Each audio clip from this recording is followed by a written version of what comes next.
तो कैसे मेरे प्यारे दोस्तों, आप सभी लोगों का एक बार फिर से केमिस्ट्री की इस बैच में बहुत बहुत स्वागत है। मैं ज्ञानेंद्र शुक्ला आपके समक्ष एक बार फिर से एक नए वीडियो के साथ, जिसमें हम आज बात करने वाले हैं अधिशोषण समतापी के बारे में। प्रीवियस लेक्चर में हम लोगों ने पृष्ठ रसायन चैप्टर में भौतिक अधिशोषण और रासायनिक अधिशोषण को डिस्कस किया था, उसकी कैरेक्टरिस्टिक्स को देखी थी, बोले तो उसके गुणों के बारे में अध्ययन किया था।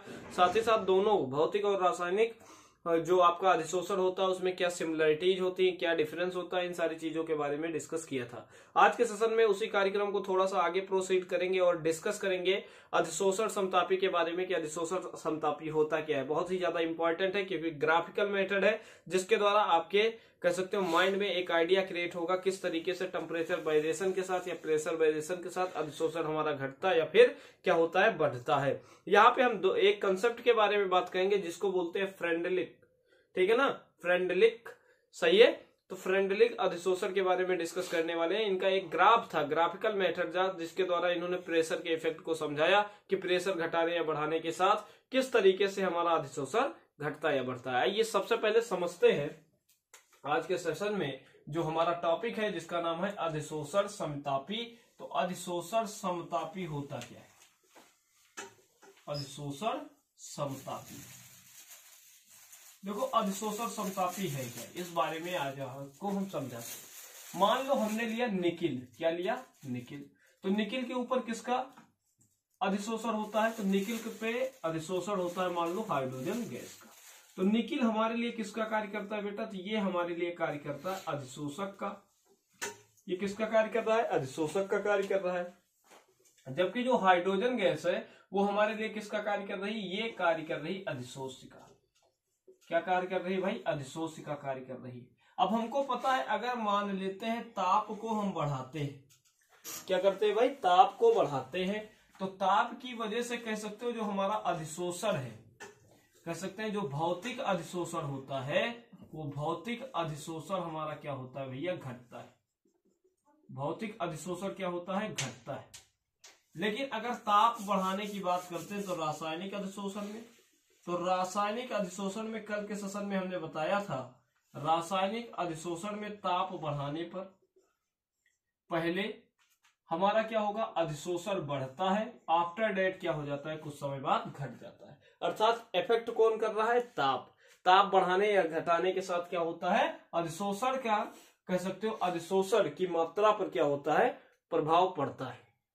इसी कार्यक्रम में क्या किया गया? वैज्ञानिकों ने सोचा कि जो प्रेशर होता है वो डायरेक्टली प्रोपोर्शनल टेम्परेचर होता है। प्रेशर जो बोले तो दाब जो होता है वो डायरेक्टली प्रोपोर्शनल ताप होता है। अगर हम ताप को क्या कर दे? स्थिर कर दे। ताप को क्या कर दे भैया? स्थिर कर दे। तो जो दाब होता है, दाब के परिवर्तन के साथ अधिशोषण पे क्या प्रभाव पड़ेगा? दाब के परिवर्तन के साथ जो हमारा अधिशोषण है उस पर क्या प्रभाव पड़ता है, इसके बारे में क्या किया? साइंटिस्टों ने अध्ययन किया। और अध्ययन को रिप्रेजेंट, अध्ययन के बाद जो निष्कर्ष आया उस निष्कर्ष को इन्होंने एक ग्राफ के रूप में, कह सकते हो एक व्यंजक की सहायता से, एक व्यंजक की सहायता से एक ग्राफ से समझाया। इसी ग्राफ को या इसी व्यंजक को हम बोलते हैं समतापी। जो ग्राफ आता है उसी को बोलते हैं समतापी। क्या बोलेंगे? समतापी अधिशोषण। क्या बोलेंगे भैया? समतापी अधिशोषण। बात को एक बार फिर से समझें। हमें पता क्या था कि ताप परिवर्तन के साथ अधिशोषण की मात्रा पर प्रभाव पड़ता है। अर्थात ताप बढ़ाओ या घटाओगे तो अधिशोषण हो सकता है बढ़ा हो सकता है घटा हो। फिर लोगों ने क्या सोचा? लोगों ने सोचा कि अगर जो दाब होता है वो डायरेक्टली प्रोपोर्शनल ताप होता है। अगर हम ताप को स्थिर कर देते हैं तो हम देखते हैं दाब परिवर्तन के साथ अधिशोषण की मात्रा पर क्या प्रभाव पड़ता है। इसके लिए साइंटिस्टों ने क्या किया? कह सकते हो रिप्रेजेंटेशन, कहने का मतलब इसके प्रभाव को क्या किया? एनालाइज किया। एनालाइज करने के बाद जो निष्कर्ष आया उस निष्कर्ष को एक ग्राफ के थ्रू समझाया, एक वक्र के थ्रू समझाया। ग्राफ को ही हम क्या बोल सकते हैं? एक वक्र की सहायता से रिप्रेजेंट किया। किसके प्रभाव को? दाब के प्रभाव को। किस पे? अधिशोषण पे। तो उसी ग्राफ को हमने क्या बोला? समतापी अधिशोषण बोला। अब इस समतापी अधिशोषण को समझाने के लिए हमारे पास कौन आएगा? फ्रेंडलिक। फ्रेंडलिक, ठीक है ना। कौन आ जाएगा भाई हमारे बीच? हमारे बीच आएंगे फ्रेंडलिक जी, और जो कि हमको क्या करेंगे? समझाएंगे ये समतापी अधिशोषण के बारे में, और ये अपना एक व्यंजक भी देंगे, उनके बारे में भी अध्ययन करेंगे और समझते हैं समतापी अधिशोषण होता क्या है। तो यहाँ पे जैसे अगर हम बात करते हैं इस समतापी वर्ड को सबसे पहले समझे तो समतापी का मतलब होता है समान ताप। समतापी का मतलब हमने क्या कहा, समान ताप कह सकते हो, समान क्या हो जाए, ताप। जब ताप हमारा स्थिर हो जाए तो स्थिर ताप पे हमें चेक करना पड़ता है दाब परिवर्तन। क्या चेक करना है भैया, स्थिर रखना है ताप को, और दाब के परिवर्तन के साथ अधिशोषण में जो परिवर्तन आता है उसके बारे में अध्ययन करना है। दाब परिवर्तन के साथ अधिशोषण परिवर्तन का क्या करना है भैया, अधिशोषण परिवर्तन का हमें अध्ययन करना है। क्या करना है, अधिशोषण परिवर्तन का अध्ययन करना है। और उस समय जो अधिशोषण में परिवर्तन आता है उसको जिस वक्र से हम रिप्रेजेंट करते हैं, प्रदर्शित करते हैं, इसी वक्र को हम नाम देते हैं अधिशोषण समतापी। क्या बोलते हैं भैया, इसी को बोलते हैं अधिशोषण समतापी बोला जाता है। इसी को क्या बोला जाता है, अधिशोषण समतापी बोला जाता है, समतापी बोला जाता है। ठीक है ना।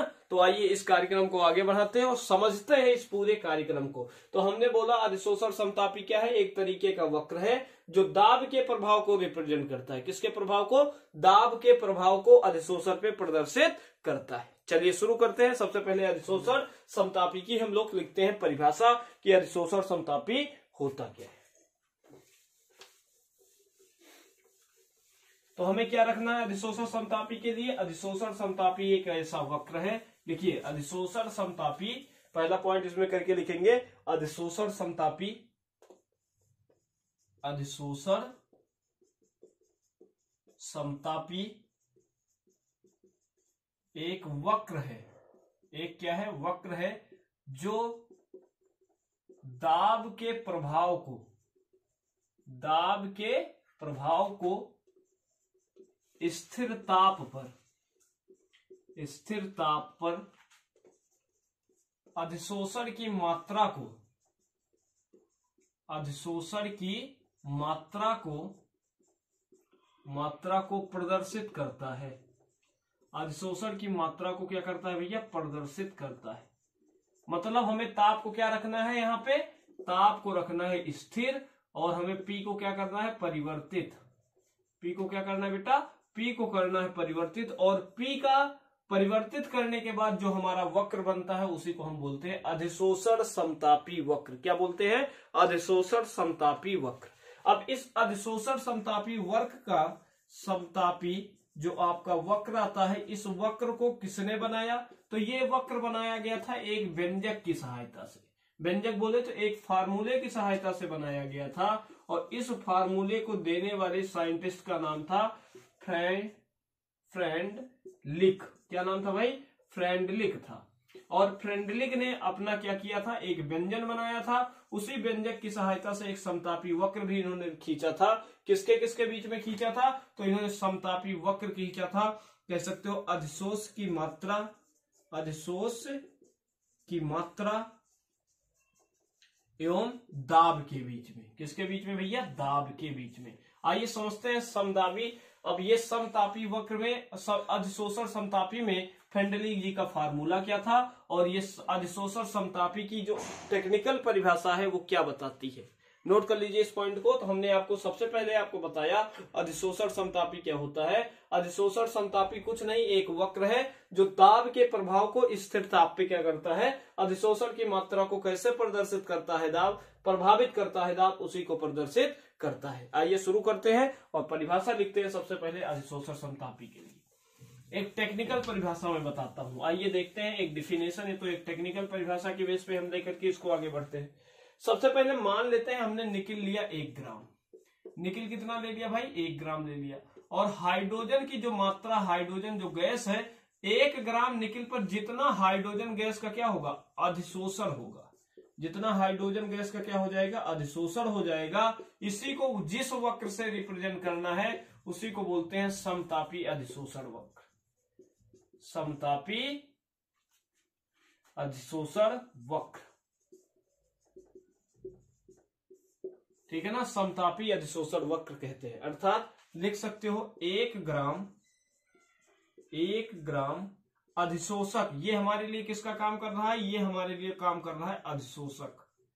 ये किसका काम कर रहा है? अधिशोषक का। और ये किसका काम कर रहा है भैया? और ये काम कर रहा है अधिशोष्य का। ये किसका काम कर रहा है भैया? अधिशोष्य का। तो 1 ग्राम अधिशोषक द्वारा 1 ग्राम अधिशोषक द्वारा 1 ग्राम अधिशोषक द्वारा, ठीक है ना, अधिशोषित मतलब जो ग्रहण कर लिया गया, अधिशोषित अधिशोष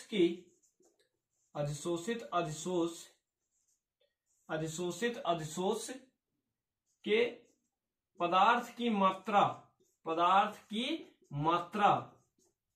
को प्रदर्शित करने वाला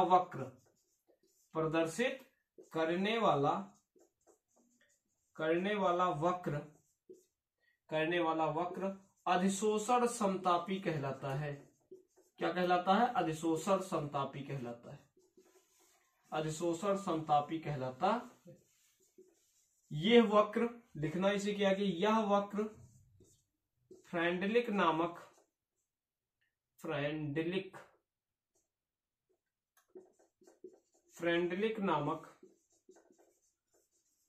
वैज्ञानिक द्वारा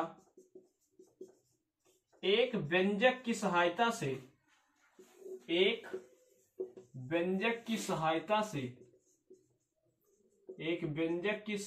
से ज्ञात किया गया, या कह सकते हो प्रदर्शित किया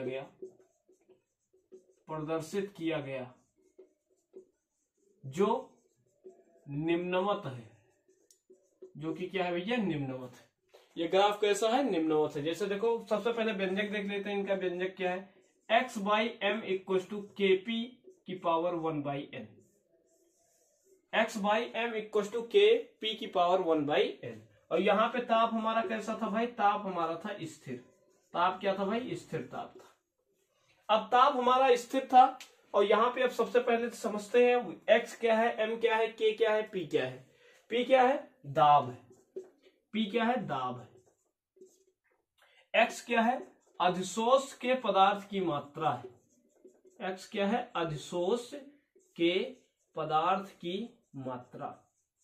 अधिशोष के पदार्थ की क्या है भैया? मात्रा है। किस दाब पे? P दाब पर। किस दाब पे भैया? P दाब पर। 1 ग्राम अधिशोषक के द्वारा 1 ग्राम अधिशोषक द्वारा अधिशोषित 1 ग्राम अधिशोषक द्वारा अधिशोषित पदार्थ की क्या है भैया? मात्रा है। K और N क्या है? K और N एक क्या है? नियतांक है जिसका मान K और N क्या है? नियतांक है जिसका मान K और N क्या है? नियतांक है जिसका मान किस पे निर्भर करता है? तो गैस की प्रकृति पर निर्भर करता है। किस पे निर्भर करता है भैया? गैस की प्रकृति पर निर्भर करता है। गैस पे किस पे निर्भर करता है? गैस की प्रकृति पर निर्भर करता है। अगर गैस की प्रकृति में हम परिवर्तन करेंगे तो n के मान और k के मान में क्या हो जाएगा? परिवर्तन हो जाएगा। एक बार फिर से समझिए, अधिशोषण समतापी क्या है? अधिशोषण समतापी कुछ नहीं होता है। अधिशोषण समतापी एक वक्र है जो कि ये प्रदर्शित करता है कि दाब का प्रभाव अधिशोषण पे किस प्रकार पड़ता है जब ताप हमारा स्थिर हो। फिर हमने क्या कहा? अधिशोषण समतापी की अगर टेक्निकल परिभाषा देखें तो अगर मान लो हम एक एग्जांपल के थ्रू इसको समझते हैं। हमारे पास निकिल है और क्या है? हाइड्रोजन गैस है। तो निकिल का जब हाइड्रोजन गैस पे क्या होगा? 1 ग्राम निकिल लेते हैं तो 1 ग्राम निकिल जितना हाइड्रोजन गैस को अवशोषित करता है वही क्या कहलाता है? समतापी अधिशोषण कहलाता है। कितने ताप पे? P ताप पे। तो वही हमने लिखा 1 ग्राम अधिशोषक द्वारा अधिशोषित अधिशोष के पदार्थ की मात्रा को प्रदर्शित करने वाला जो वक्र है उसी को क्या बोलते हैं? समतापी वक्र है। लेकिन यहाँ पे ताप क्या होना चाहिए? ताप हमारा क्या होना चाहिए? निश्चित। और P क्या होना चाहिए? P हमारा प्रेशर वेरिएबल होना चाहिए। ठीक है ना। अब इसको किसने बताया था? फ्रेंडलिक ने बताया था। तो फ्रेंडलिक ने अपनी एक व्यंजन दिया था। सबसे पहले एक फार्मूला बताया था, गणितीय व्यंजक दिया था। और गणितीय व्यंजक क्या है? x by M equal to kp की पावर 1/m। अब x क्या है? x जो है अधिशोष पदार्थ की मात्रा है। अधिशोष के पदार्थ की मात्रा है। मात्रा न कह करके इसको आप सीधे कह सकते हैं द्रव्यमान है। अधिशोष के पदार्थ का क्या है? द्रव्यमान है, जो P दाब पर 1 ग्राम अधिशोषक के द्वारा क्या है? अधिशोषित है। अर्थात x क्या है, अधिशोष के पदार्थ की मात्रा या द्रव्यमान, और m क्या है, अधिशोषक का द्रव्यमान। k और n क्या है, नियतांक है, और p क्या है, दाब है। मतलब p दाब पे इस काम को किया गया है। इस पूरे पॉइंट को नोट कर लो, फिर कार्यक्रम को थोड़ा सा और आगे हम लोग लेकर के चलते हैं। हो गया सभी का? चलिए, अच्छी बात है। आगे हम लोग बढ़ते हैं। आगे हम लोग अगर बढ़ते हैं तो हमें पता चला कि यहाँ पे जो आपका x by n equal to k p की पावर 1 बाई एन है, ये क्या है, इसी को बोलते हैं फ्रेंडलिक व्यंजक या फ्रेंडलिक इक्वेशन, जिसके थ्रू हम क्या करते हैं, कैलकुलेट करते हैं क्या, ग्राफ। अब ग्राफ के अकॉर्डिंग क्या बोला गया, अब देखो यहाँ पे जो n है उस n का मान क्या हो सकता है, 0 के से बड़ा होगा, लेकिन 1 से हमेशा क्या होगा, छोटा होगा। n का जो मान है वो 0 से बड़ा होगा, लेकिन n से क्या होगा भैया, छोटा होगा। अब इस कार्यक्रम को थोड़ा सा आगे देखते हैं। इस कार्यक्रम को अगर थोड़ा सा आगे देखें तो अगर हम देखो ग्राफ ड्रा करना शुरू करें इसके बीच में, y बराबर एम एक्स प्लस सी, बोले तो x by m equal to k p की पावर 1 बाई एन। अगर हम ग्राफ ड्रा करना चाहते हैं y बराबर एम एक्स प्लस सी से, y बराबर एम एक्स प्लस सी से हम क्या करना शुरू करते हैं भाई, ग्राफ ड्रा करना शुरू करते हैं। तो ग्राफ ड्रा करने के लिए अगर मान लो x एक्सिस पे हम क्या लेते हैं भाई, x एक्सिस पे लेते हैं प्रेशर, x एक्सिस पे क्या ले लेते हैं, प्रेशर, और y एक्सिस पे ले सकते हैं x बाई एम। x क्या है, अधिशोष के पदार्थ की मात्रा, और m क्या है, अधिशोषक के पदार्थ की मात्रा। तो जो ग्राफ बनेगा वो ग्राफ कुछ आपको बनता हुआ ऐसा नजर आ रहा होगा, ऐसा। एक निश्चित दाब के बाद, एक निश्चित दाब के बाद जो हो जाएगा, जो अधिशोषक हो जाएगा वो आपका, अधिशोषण जो हो जाएगा वो क्या हो जाएगा, निश्चित हो जाएगा। अधिशोषण क्या हो जाएगा, निश्चित हो जाएगा। अब इस इक्वेशन की 3 कंडीशन हम बना करके आपको समझाते हैं। ये क्या है, सैचुरेशन प्रेशर हो गया, मतलब उच्च दाब पर जो आपका अधिशोषण हो गया वो क्या हो गया, निश्चित। लेकिन कम दाब पे क्या होगा, जैसे जैसे आप ताप को बढ़ाते जाते हैं, ताप को क्या होते हैं, बढ़ाते जाते हैं, वैसे वैसे अधिशोषण क्या होता जाता है, कम होता जाता है। आइए देखते हैं, अगर ताप के बीच में एक ग्राफ ड्रा करें हम, प्रेशर और दाब के बीच में, तो प्रेशर और दाब के बीच में क्या ग्राफ बनेगा, x बाई एम लेना, p यहां पे ले लेना। तो आप देखोगे एक ग्राफ, चलो हम टेम्परेचर के वेरिएशन के साथ दिखाते हैं। ये 3 ग्राफ हमारे पास आए, एक आया 100, एक आया था 195 केल्विन। तो 195 पे अधिशोषण यहां तक पहुंचा। जब आपने अधिशोषण लिया, जब आपने अधिशोषण लिया 225 केल्विन, तो ये इतना अधिशोषण हुआ। अब जब 273 केल्विन अधिशोषण लोगे, तो ये 273 केल्विन ताप लोगे, तो अधिशोषण की मात्रा देखो क्या होती गई, कम होती गई। तो यहाँ पे जो ताप है वो हमारा निश्चित है, और दाब अगर एक पर्टिकुलर दाब पे देखें तो एक पर्टिकुलर दाब पे जो अधिशोषण की मात्रा है वो लगातार क्या हो रही, ताप बढ़ाने पर लगातार क्या हो रहा है भैया, घट रहा है। आप देख सकते हैं, अगर हम ताप को क्या करते हैं, निश्चित रखते हैं, तो दाब वेरिएशन के साथ, ताप को निश्चित रख रहे हैं तो दाब वेरिएशन के साथ आप देख सकते हो अधिशोषण की मात्रा भी क्या हो रही है, प्रभावित हो रही है। शुरुआती दौर में दाब बढ़ाने पर क्या हो रहा है, अधिशोषण बढ़ रहा है। अधिशोषण क्या हो रहा है बेटा, अधिशोषण यहां से देखो बढ़ रहा है। दाब जैसे जैसे बढ़ता जा रहा है, दाब जैसे जैसे आप लोग बढ़ाते यहां ले गए, तो अधिशोषण की मात्रा देखो बढ़ती जा रही है। लेकिन एक समय बाद ये देखो क्या हो गई, निश्चित हो गई। एक समय बाद ये अधिशोषण की मात्रा क्या हो जाएगी, निश्चित हो जाएगी। अब एक बार हम इसको समझते हैं, निम्न दाब पर अधिशोषण कैसे प्रभावित करेगा और उच्च दाब पे कैसे प्रभावित करेगा। अगर P की वैल्यू हम क्या करें, मिडिल ले लें, तो अधिशोषण कैसे प्रभावित करेगा उसके बारे में चर्चा करते हैं। तो नोट करिए इस पूरे ग्राफ को। तो ये समतापी वक्र हुआ किसके, प्रेशर और x बाई एम के बीच में। ये हो गया प्रेशर और x बाई एम के बीच में, जब हमारा T क्या है, निश्चित। इस पॉइंट को नोट को, फिर कार्यक्रम को थोड़ा सा और आगे लेकर के हम लोग चलते हैं। हो गया सभी का, चलिए आइए।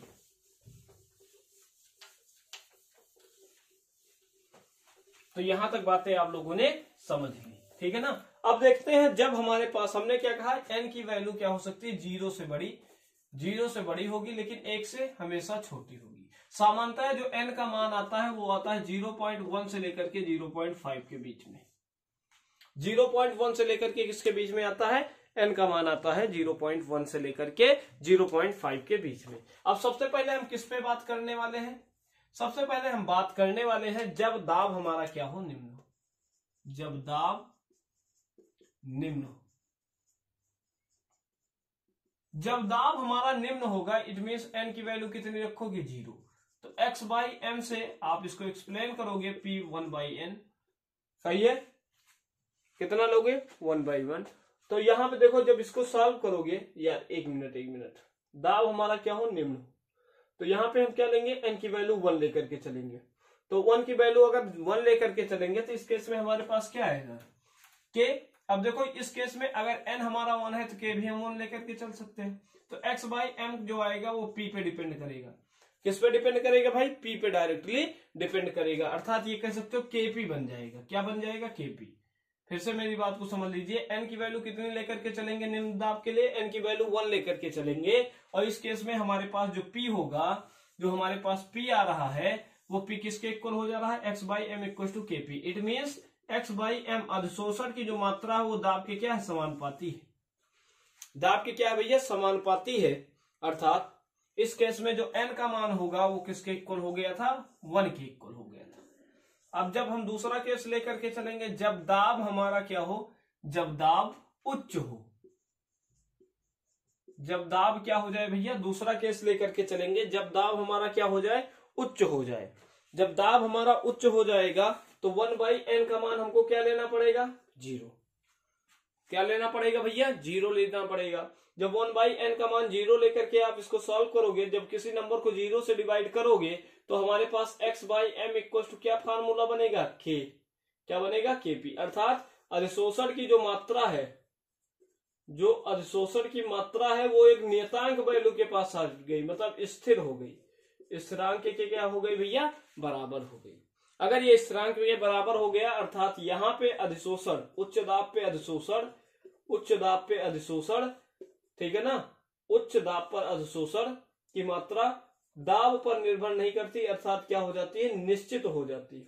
उच्च ताप पर अधिशोषण की मात्रा क्या हो जाती है, निश्चित हो जाती है, जबकि निम्न ताप पर अधिशोषण की मात्रा क्या होती जाती है, बढ़ती जाती है। क्या होती जाती है भैया, बढ़ती जाती है। तो हमने ग्राफ में आपको कैसे समझाया था, ग्राफ तो यही बताया था कि यहाँ भाई हम लेंगे x बाई एम और यहाँ पे हम क्या लेंगे भाई, यहाँ पे हम ले लेंगे प्रेशर। तो इनिशियल तौर पे हमने आपको बताया था जैसे जैसे दाब बढ़ाओगे अधिशोषण बढ़ता जाएगा, एक निश्चित समय बाद ये अधिशोषण क्या हो गया भाई, निश्चित हो गया। ये अधिशोषण क्या हो गया हमारा, निश्चित हो गया। अब यहाँ पे दाब का कोई प्रभाव नहीं पड़ेगा। नोट कर लीजिए इस पूरी पॉइंट को, ठीक है ना। तो यही था हमारा समदाबी अधिशोषण का वक्र, समतापी अधिशोषण का वक्र।